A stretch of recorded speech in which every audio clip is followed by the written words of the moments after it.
back to the channel. About a year ago I made this epoxy skateboard from fence palings and epoxy resin, as you can see wasn't that successful.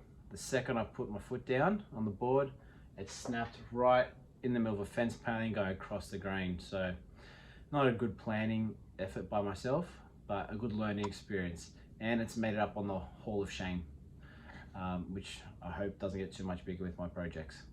So what I'm doing today is the revenge of that board, version 2.0. So follow along. If you like what you see, give a thumbs up and subscribe. It really helps out, and I'll see you later.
is. Version 2.0 of the epoxy skateboard. Much better. And we'll find out if it actually rides. So thanks for watching the video. If you liked what you saw, please give a thumbs up and a subscribe and share it with some of your friends. Head over to my Instagram as well at Wooden Thumb to see all some other updates and other projects that I'm working on. So until next time, I'll see you later.